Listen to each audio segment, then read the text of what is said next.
Hello all, welcome to my channel.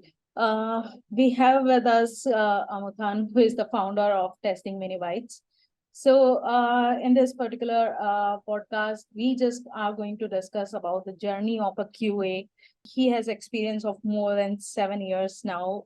So I just, will have a lot of discussion around what is there in the QA, different tools and different struggles. So let's go ahead. So, hey, hi, Amathan. Welcome to my channel. Thank you so Hi, much for your time. Thank you so much for joining us. hi Sonali. I'm pretty excited to be part of this podcast. Yeah. I know you pretty well. So, if you can also give your introduction to our viewers, so that will be great. Good. So my name is Samuthan, and I work as a staff desktops engineer at Clipboard Health. So basically, Clipboard Health is a US-based startup. So I work from India. It's kind of a freelancing or a contracting job. Um, so previously, I used to work as an automation engineer. Before that, I was a manual tester. So the journey was manual tester, automation, and now mostly into desktop side of things. Um, so yeah, worked on multiple companies, like three different companies. One is service based, one is product based, and this is startup. So yeah, so that's based on all sort of testing in different types of companies, startups, product based, and all that. So yeah, that's how it is. And I also contribute to open source recently. Mostly I'm an APM enthusiast, and started to contribute to Selenide and Selenide APM. It's a brilliant wrapper over Selenium and APM. If you guys are still using Selenium and APM, try using Selenide and Selenide APM.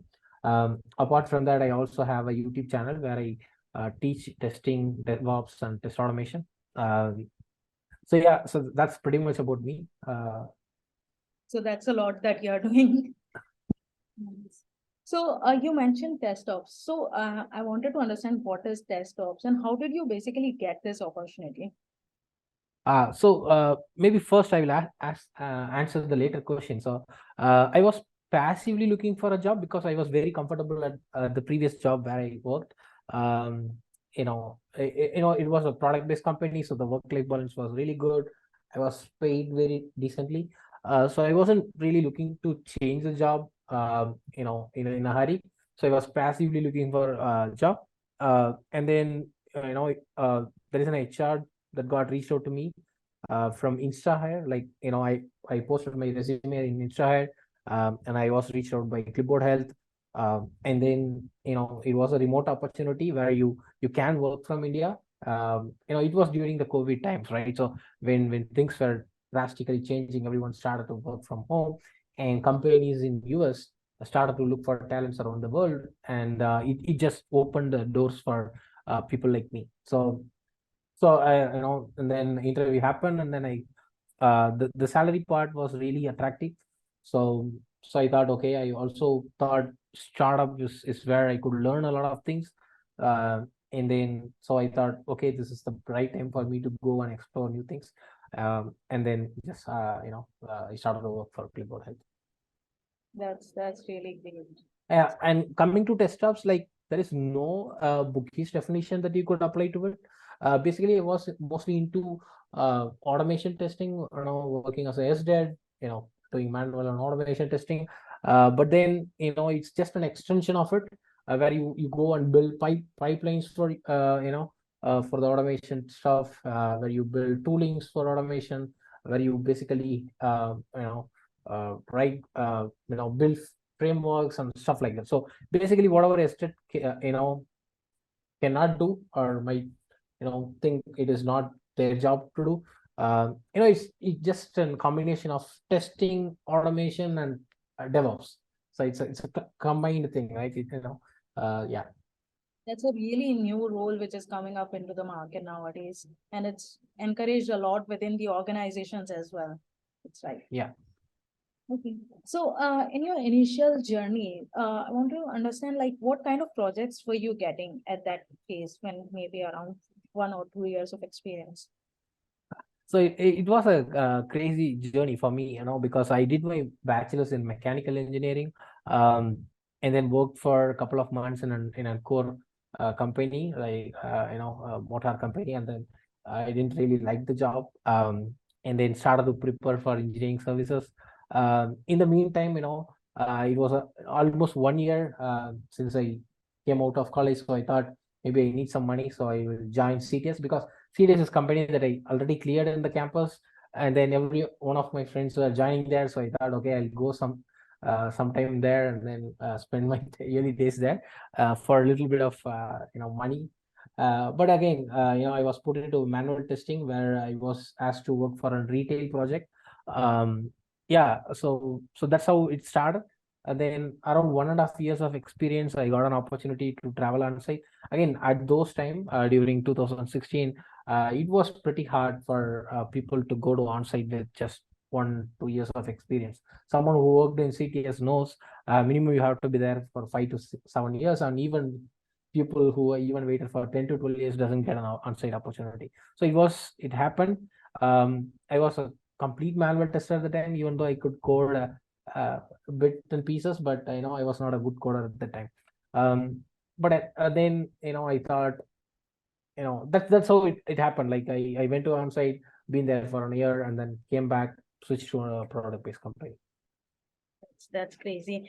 So even at that time, you got the opportunity to work on-site. So that basically, segregates that even as a QA, you are getting opportunities, you're getting equal opportunity. It's nothing like, the opportunities are just for the development or the other roles. So the roles are, opportunities are equal for everyone in the IT. Yeah. uh I would say yes, it's a bit of fortune and a little bit of talent. Like everyone has talent, right? So there should be some kind of fortune that needs to happen, and then things get into place. Yeah. Yeah. There's always a lot of hard work and a luck factor involved behind each and every. Exactly. Yeah. So there is one more question, which is like, there is a lot of stigma behind, the manual testing. So, Mhm. people, usually feel like there is no opportunity, no growth behind manual testing. So, what is your take on it? Maybe my thoughts might not be in sync with others, but frankly speaking, I was a good manual tester at that point of time. I used to believe I was a good manual tester. I used to work very hard. I used to spend 14 to 16 hours every day. And I feel like I'm a really good manual tester. um, but that's not the true. Like when I look back now, whatever the job that I did for 14 to 16 hours, with a little bit of automation skills, I could do that now in 2 to 3 hours. So and then once I started to understand coding a bit, understand how backend works, how front end works, how these backend and front end communicates, how database comes into picture, I tend to realize a lot of missing pieces. Actually it enabled to become a better tester than before. So so I would always advise people to start learning automation. Again, you can, manual testing won't die, definitely, but the amount of money that you can earn as a manual tester is definitely limited, and everyone who works as a manual tester knows that. So if you are a good manual tester, if you think you are a good manual tester, I think learning automation is not a big thing. Like you have to be a little religious about learning it, maybe for 2 to 3 months, and then it's a gradual process, and you have to wait for it. I think problems will come, but I think once you cross the 3 to 4 months of time, I think you can transition into an automation tester. So, learning is always a, continuous process. You need to be synced with each and every time. You can't just, stop, do like one day like you are learning and then the other day you are going on. Yes, yes, yes. So I always prefer having someone mentor you. That's the best way to do it. Start learning. I think that's the main piece. So yeah. So there are a lot of automation tools in the market. So how do you keep yourself updated majorly? I think there are thousands and thousands of tools in the market. For now, let's say I'm mostly a Java guy, and when I used to think, okay, learning tools are pretty important during my early stages or before I started to learn automation. So I didn't focus a lot into the programming language, which is bad. if I look back now, I would advise myself to start learning a good programming language before touching upon tools. So now I am really confident with the language that I work with. I'm I can confidently say that I could learn a tool within a day or two. So even when Playwright comes, it took me just 1 or 2 days to try out the Playwright features, and then I'm all good. So that's how easy it is if we are comfortable in learning a language. So yeah, whatever the programming language may be, just learn it thoroughly. So yeah, you can pick up any tools. That's right. But in initial year, like let's say if the person is just trying to move from manual to automation, and right now there are so many tools. So there is a lot of comparison going on between the Selenium and Playwright. So what is your take over here? Like what basic things the person should look for? I think as a beginner, I would, yeah, I find it really hard to transition from manual to automation. I do not want people to face the challenges. That's why I created a YouTube channel. I post courses there. In this exact Selenium course, what I did was combining both programming and Selenium into the same video, right? So I teach a programming language, and then I'll say how we can utilize this in Selenium. So that way we could relate them easily, and then we could learn it. So I highly recommend that course if someone is trying to learn automation testing. Yeah, because those are all the learnings for me. Like when I started to learn a programming language, by the time I come to the end of the programming language, I would forget what is JVM. Then I have to again go back to the JVM, and then once again when I come to exceptions and all that, I'll again forget whatever I learned before. So it was a crazy experience. So I don't want people to face that. That's why I crafted the course little differently with a different approach. So yeah, I would highly suggest people to watch it. Definitely, definitely. There is one more issue what young QAs or freshers will face during their journey. Basically, when they are trying, they are working on manual, they are not getting opportunities to work on Yeah, auto current role. So, what is your take on to that? Like, how can they grab the opportunity, and I what will be think yeah, that's a good question, because I also get a lot of messages into my inbox asking people, hey, I'm not getting an opportunity to work in automation, even though I was hired for automation. So it happens to most of the people. What I suggest is, if you are expecting the company to provide you the work that you wanted, that's not going to happen. From my perspective, I expect two things from my company. One, a good salary. Two, a good work life balance, right? That's the two things that I want from my company. If it is not providing the learning, if you have a good work life balance, you can learn it off the job, right? It is not always on the job. So before working for this startup, I have never worked in an automation team. Okay, I learned from YouTube videos, I learned from Udemy courses, I learned from blogs. So I tried it myself, right? So I built framework myself, I got errors, I fixed them myself, and that's how I learned. So that's why if company is not providing an opportunity to work for you in automation, you can contribute to open source, you can create frameworks on your own, share it with your networks in LinkedIn, ask them for feedbacks. People are ready to give you feedback. So it's just that you are not basically asking for that. Like you can also DM me like, hey, I have created this framework. What do you think about it? So I would be happy to help. Maybe not immediately, at maybe a Sunday or Saturday, I would review it and give you feedback. So it's all about how we want to improve ourselves. So yeah, but never look for an opportunity in organization. If it is there, that's well and good. But if it is not there, you can always learn from outside the job. exactly? So basically, the their personal projects, it should not Yeah, stop. Keep on working on the yeah, person. That is a yeah, key for yeah, it, and the opportunity will come on your way definitely. So okay. So you are on a very senior position right now. So there you would be, or obviously you'll be conducting a lot of interviews. So what is that you look for in a candidate when during the initial stages again on the fresher side? Yeah, I think for testers, I will always look for curiosity to ask questions. Again, if even if they don't answer any question, I'm all right with it. Like if I ask 10 questions, it's okay if they don't answer three or four of it. But I mostly look for analytical skills and the ability to listen to feedback and asking right questions. So asking questions is an important skills that most people don't do it.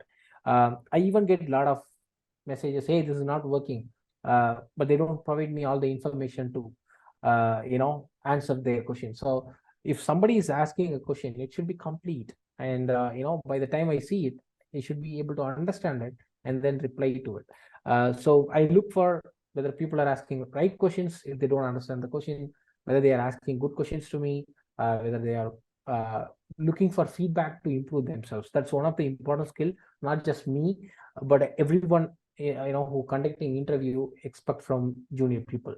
They should be curious, they should be happy. I'm okay if they are happy making mistakes, but they should be ready to learn from it and look for feedbacks to improve, and that's the only way we can learn. Yeah, yeah. That makes a lot of difference. So even in the real-time projects, you should be curious enough to speak up in the meetings. That there are a lot of meetings in the initial stages for a product development. So you should speak up, and as a QA, it's required from your end to speak. Just ask questions to gather the requirements. So that is very much required in our role. Uh, apart from this, how do you basically pull out time for all of your, self projects and self learning? There's a lot that you're doing actually. So, in the initial years as well, like right now you're working as a, contract base and it's a remote job. But initially when you were going to the office, how were you, by that time also, how were you maintaining all of these things? I think it's just basically once you spend a lot of time with the tool, you know how much of what kind of errors will come and how do you fix it. And being I have a Telegram group where people will post a lot of questions. I used to answer all of them, so I know almost what are the common problems that people will face. So once I once we cross that stage, there is nothing really interesting in terms of automation. So the amount of time that I spend in the work gets reduced drastically. So instead of working for 8 hours in my office, I can complete the same task within 4 to 6 hours, and that's give me the extra time to contribute to open source or learn something new. And then I keep it very limited to these areas, so are creating a YouTube video or something like that. So that's the goal. So once you start learning good tools, programming languages, and then knows how to solve things or how to ask for help and whom to ask for help, I think there is not much time you have to spend on work, and then the remaining time you could do all these things, and that's what I do. Right, right. That makes the difference. So, all right.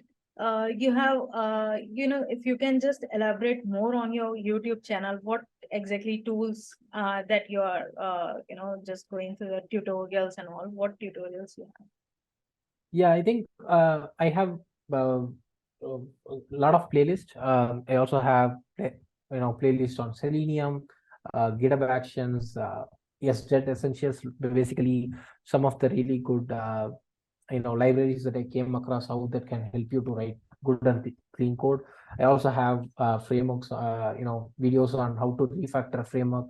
I have videos on APM, REST assured, API testing, Postman, a lot of other things. So if you guys are a passionate testers, maybe check that out. I also have few videos on how do I do manual testing, how do I ask questions, how do I arrive at test cases, what kind of test cases that I write to test an application effectively. So yeah, there are a lot of videos in my YouTube channel. So please check it out at your leisure. So basically, you have covered up everything that you left on your channel. And I think mostly what we do, whatever I learn newly, like try to put it as a video so that I also research a lot. So let's say if I have to learn GitHub Actions, what I do is I first learn about it, then I try to create a playlist on YouTube. So there are two benefits of putting videos on YouTube. So one, I get to learn a lot of new things when studying for it or preparing for it, and then people in the comments, they ask really good questions and, hey Amul, how do we do that? And then that actually pushes me to learn something new. So basically there is a lot of learning that is coming, not only for people watching it, but also for me who creates the content. So yeah, I get to learn a lot of new things. It actually helps you to grow when you're mentoring others. So it can push Yeah. you, it will, push your boundaries for the learning and all. So that's a great Yeah. thing. Amalan, I have a last question for you. So, Mhm. have, as a QA, so we have a different paths as a for our career growth. So right now, let's say you have moved to test ops, there is automation, test engineers, and some people will go towards management side, and then there is like product owners as well. So how do you, how do you think that like people should choose which path? And sometimes I've seen that a lot of people are confused like which direction should go on. Even the people are trying to move towards DevOps as well. So which is right now like in your Yeah. condition only. I So think it depends on what we want to personally achieve. For me, I am mostly inclined into DevOps, so I thought of going towards desktops. Um, some people also want to. I know backend development. I can do a little bit of front end development as well, uh, but that doesn't really fascinates me like DevOps. So I thought, okay, I'll do dive deep into that particular area. But again, depends on what people wanted to do. If they want to go into management side, definitely they have to learn about automation, because gone are the days where you have a manager who just knows manual testing. Those days are gone, or soon will be gone. So basically I expect people to learn manual testing, automation, and then either dive deep into DevOps or the development, um, even both. So again, it's just a choice. If you want to become a product owner or business analyst, how well you could do the job, and it depends on people's skills, and what they want to do. so great, Amadhan. It was nice talking to you. I hope all the viewers have got inspired from his journey and you have got a journey, a path to go on. And, just follow him on his YouTube channel, Testing Mini Bytes, it is, right? Yeah, Yeah. Yeah. of course. Again, thanks for inviting me, Sonali. It was a pleasure speaking to you and sharing my experience. Again, anyone who is watching this video, I think please support Sonali.